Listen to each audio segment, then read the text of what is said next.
अस्सलामुअलैकुम everyone, this is Ali from Mastek. दोस्तों आज हम करने जा रहे हैं मिड अपर रेंज के दो फ़ोन का कंपैरिजन। एक है Oppo F11 और एक है Redmi Note 7। दोनों ही पाकिस्तान की मार्केट में नए हैं। Redmi Note 7 4GB 64GB आपको देखने को मिल रहा है कुछ 35,000 रुपये की रेंज में, और Oppo F11 को Oppo काफ़ी एग्रेसिव प्राइस में लेके आया है जो कि है 40,000 रुपये, और कुछ डिस्काउंट भी आपको इस फ़ोन में मिल जाता है। तो दोनों ही फ़ोन्स की करते हैं बिल्ड क्वालिटी के कंपैरिजन, स्पीड के कंपैरिजन, और एंड पर बात करेंगे कि कौन सा फ़ोन वैल्यू फॉर मनी है। सो इस वीडियो को एंड तक देखिएगा, लाइक और शेयर ज़रूर कीजिएगा, और अगर आप मेरे चैनल पर नए हैं तो चैनल को सब्सक्राइब करना मत भूलिएगा। साथ ही नोटिफिकेशन बेल आइकन को प्रेस कर लीजिएगा ताकि इन फ्यूचर आपको मेरी वीडियोज़ की नोटिफिकेशन आपके नोटिफिकेशन बार में मिल सके। So without wasting any time start करते हैं आज की video. Let's jump to the video. Okay जी दोस्तों, अगर बात की जाए Oppo F11 और Redmi Note 7 की, प्राइस ब्रैकेट तकरीबन मिलती जुलती है, थोड़ा सा ही डिफरेंस है कुछ 4-5 हज़ार रुपये का। यहाँ Redmi Note 7 की अगर बिल्ड क्वालिटी की बात की जाए, आपको ग्लास बिल्ड क्वालिटी मिलती है, प्लास्टिक का फ्रेम मिल जाता है, आपको फ्रंट और बैक गोरिल्ला ग्लास 5 की प्रोटेक्शन मिल जाती है। अगर Oppo के फ़ोन की बात कर ली जाए F11 की, पॉलीकार्बोनेट प्लास्टिक का बना हुआ फ़ोन है, लेकिन ये फ़ोन कहीं भी लुक वाइज नहीं लगता कि प्लास्टिक का बना हुआ है। काफ़ी खूबसूरत कलर आपको देखने को मिलता है। Oppo की ब्रांडिंग को काफ़ी ज़्यादा प्रोमिनेंट किया गया है, इवन जो गोल्डन रिंग है वो काफ़ी ज़्यादा खूबसूरत लगता है। और यहाँ अगर वेट की बात की जाए तो Oppo F11 का वेट 190 ग्राम है, लेकिन कहीं से भी हाथ में पकड़ने के बाद ये फील नहीं होता कि ये 190 ग्राम का फ़ोन है। और 186 ग्राम आपको Redmi Note 7 का लगता है। मुझे इवन Redmi Note 7 थोड़ा सा ज़्यादा वेट लगा हाथ में पकड़ते हुए, लेकिन फिर भी यहाँ पर वेट जो मेंशन किया गया है वो Oppo F11 का ज़्यादा है। दोनों ही फ़ोन्स के रियर पर आपको डुअल कैमरा सेटअप मिलता है। यहाँ Redmi Note 7 में बम थोड़ा सा ऊपर रखा गया है कैमरे का, जो कि केसिंग से बाहर है। इसको प्रोटेक्ट करने के लिए आपको कोई भी सिलिकॉन केस या कोई भी प्रोटेक्टिव केस यूज़ करना पड़ता है। यहाँ Oppo F11 में बिल्कुल सेंटर में इंप्लीमेंट किया गया है डुअल कैमरा सेटअप को। रियर पर दोनों के फिंगरप्रिंट सेंसर, ब्रांडिंग आपको दोनों ही कंपनीज़ की मिल जाती है। Redmi में Redmi की मिल जाती है, और यहाँ Oppo में आपको Oppo की ब्रांडिंग मिल जाती है। और अगर बात की जाए दोनों ही फ़ोन्स की कनेक्टिविटी की, तो Redmi Note 7 में आपको 4.0 टाइप सी की कनेक्टिविटी मिलती है, कुछ क्विक चार्ज 4.0, और यहाँ आपको Oppo F11 में जो मिलती है वो माइक्रो USB की मिलती है, लेकिन इस फ़ोन के अंदर आपको 3.0 वोल्ट चार्जिंग की सपोर्ट मिल जाती है। अगर बात की जाए दोनों फ़ोन्स के डिस्प्ले की, Oppo F11 में आपको 6.5 इंचज़ का 1080p रेजोल्यूशन के साथ वाटर ड्रॉप नॉच वाला डिस्प्ले मिल जाता है।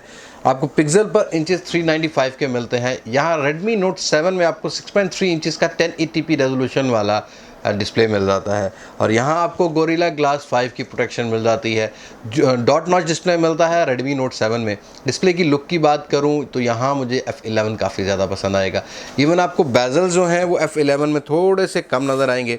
यहाँ Redmi Note 7 में आपको साइड पर बेजल जो हैं वो आपको ज़्यादा नज़र आएंगे। जब बात होगी डिस्प्ले की, कैमरा स्पेसिफिकेशन की बात की जाए, F11 की फ्रंट साइड की नॉच में आपको मिल जाता है 16 मेगापिक्सल का कैमरा, 13 मेगापिक्सल का कैमरा मिलता है यहाँ Redmi Note 7 में। दोनों के ही रियर पर आपको 48 मेगापिक्सल प्लस 5 मेगापिक्सल का कैमरा सेटअप मिलता है।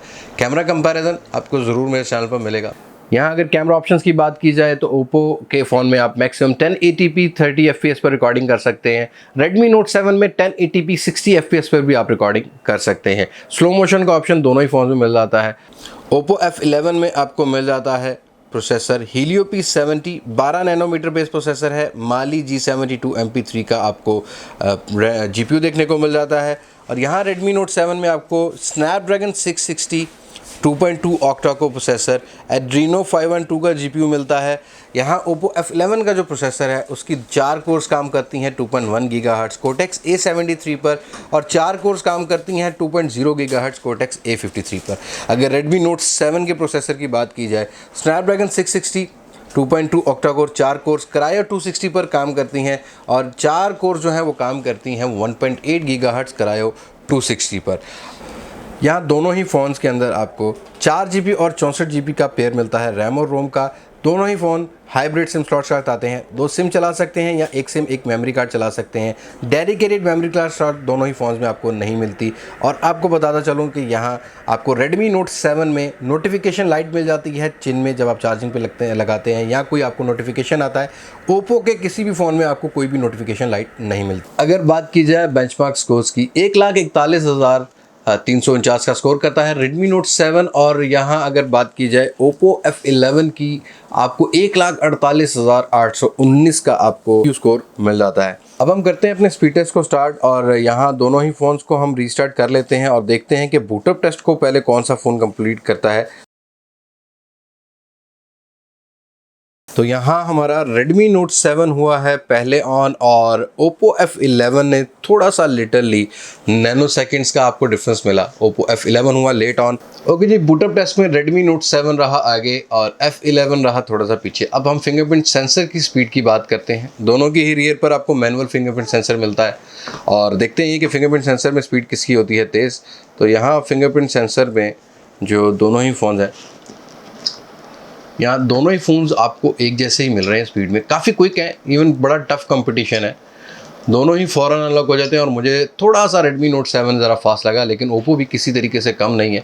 यहाँ ये कहूँगा टाई होगा फिंगरप्रिंट सेंसर। और अगर फेस अनलॉक की बात की जाए तो दोनों ही फ़ोन्स में फेस अनलॉक मिल जाता है, और दोनों ही फ़ोन जो हैं वो प्रॉपर काम करते हैं। फेस अनलॉक भी इनका दोनों ही फ़ोन्स का काफ़ी फास्ट है। इवन Redmi जो है वो डायरेक्ट स्क्रीन पर चला जाता है। यहाँ मैं कहूँगा फेस अनलॉक और fingerprint sensor as usually Oppo और Xiaomi का बहुत ज़्यादा फास्ट होता है। तो दोनों ही फ़ोन टाई कहूँगा फेस अनलॉकिंग में और फिंगरप्रिंट सेंसर में। यहाँ मैं आपको बताता चलूँ कि Redmi Note 7 पर अगर आप एक्टिवेट करते हैं, अगर रीजन रखते हैं पाकिस्तान, तो आपको फेस अनलॉक का ऑप्शन नहीं मिलता। बाकी आप अगर इसका रीजन चेंज करते हैं, इंडियन रीजन या चाइना रीजन कर लेते हैं, तो आपको फेस अनलॉक का ऑप्शन भी मिल जाता है इस फ़ोन में। इवन थीम्स का भी ऑप्शन मिल जाता है। आगे Xiaomi काम कर रहा है इस चीज़ पर, इंशाल्लाह पाकिस्तान में भी वेरी सून कोई ऐसी अपडेट आएगी जिसके बाद आपको फेस अनलॉक की अवेलेबिलिटी भी मिल जाएगी। और यहाँ Oppo F11 में आपको सॉफ्टवेयर ऑप्शन भी मिल जाती है, हाइपर बूस्ट टेक्नोलॉजी भी मिल जाती है, जिसकी वजह से काफ़ी ज़्यादा ऑप्टिमाइज़ किया गया है कलर ऑपरेटिंग सिस्टम वर्जन 6 को। और यहाँ Redmi Note 7 की बात करें तो आपको नॉर्मली वही MIUI वाले और सारे ऑप्शन मिल जाते हैं, या कोई भी आपको टर्बो टेक्नोलॉजी या हाइपर बूस्ट वाला सॉफ्टवेयर नहीं मिलता। स्पीड टेस्ट को करते हैं स्टार्ट। दोनों ही फ़ोन्स की हम अगर बात करें यहाँ पर वाईफाई की, तो सेम ही वाईफाई से कनेक्टेड है स्ट्रॉन्ग फाइबर वाली से। और अगर टैब्स को देखा जाए तो टैब्स यहाँ पर हम क्लोज़ कर लेते हैं दोनों ही फ़ोन्स की। तो यहाँ टैब्स दोनों ही फ़ोन्स की क्लोज़ हैं। हम स्टार्ट करते हैं अपना स्पीड टेस्ट। सबसे पहले हम रन करेंगे डायलर को और देखेंगे ये कि डायलर किस फ़ोन में ऑप्टिमाइज़ होता है पहले। तो यहाँ Oppo F11 रहा आगे। और अगर बात की जाए अगली ऐप की, तो हम क्रोम की ऐप को क्लिक करते हैं और देखते हैं कि कौन सा फ़ोन करता है क्रोम को ऑन। तो यहाँ भी Oppo का F11 थोड़ा सा लिटरली रहा आगे। और अगर अब बात की जाए कैमरा ऐप की, तो यहाँ देखते हैं कि कौन सा फ़ोन करता है। यहाँ भी Oppo F11 नैनो सेकंड से आपको आगे नज़र आया। मैं एक्सपेक्ट नहीं कर रहा था कि Oppo F11 इतना फास्ट होगा। यहाँ Helio P70 काफ़ी ज़्यादा बेहतर काम कर रहा है। अगर अगली ऐप की बात कर ली जाए, अगली सेटिंग्स की बात कर ली जाए, तो सिस्टम सेटिंग्स को ओपन करते हैं। यहाँ आपको दोनों ही फ़ोन एक साथ ही ऑन होते हुए नज़र आए।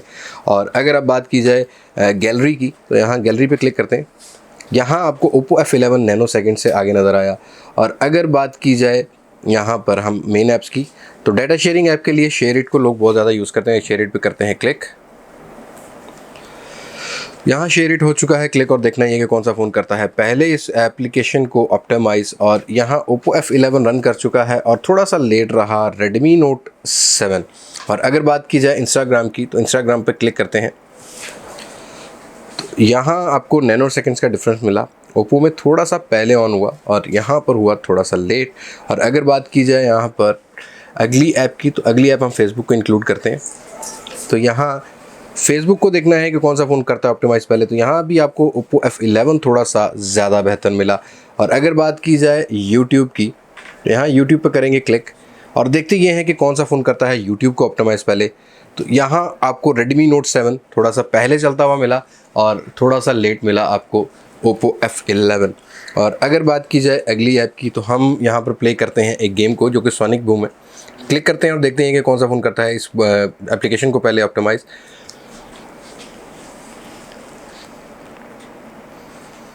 तो यहाँ दोनों ही फ़ोन में सोनिक बूम चल चुकी है। यहाँ दोनों ही फ़ोन रहे बराबर, लेकिन अगर बात की जाए थोड़े से नैनो सेकंड का डिफरेंस मिला हमें Oppo के F11 में। और अगर बज़र साउंड की बात की जाए दोनों ही फ़ोन्स की, तो वॉल्यूम दोनों ही फ़ोन्स का काफ़ी लाउड है और दोनों ही फ़ोन लाउड स्पीकर्स में काफ़ी बेहतर है। इनका साउंड क्वालिटी काफ़ी ज़्यादा अच्छा लगा मुझे, दोनों का ही बराबर साउंड क्वालिटी है।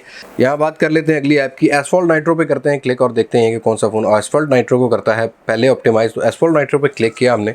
अब यहाँ देखना है कि हाइपर बूस्ट टेक्नोलॉजी जीतती है, यहाँ जीतता है स्नैपड्रैगन 660। तो यहाँ स्नैपड्रैगन 660 ने एसफॉल्ट नाइट्रो को क्लियरली बीट किया Oppo F11 को। पहले ऑन हुई Redmi Note 7 में Asphalt Nitro और F11 रहा थोड़ा सा पीछे। अब बात कर लेते हैं थोड़ी सी हम अपनी मेन ऐप की। PUBG के अलावा कोई भी स्पीड टेस्ट कंप्लीट नहीं होता, तो PUBG पे करते हैं क्लिक और देखते हैं कि कौन सा फ़ोन PUBG को करता है ऑप्टिमाइज़ पहले।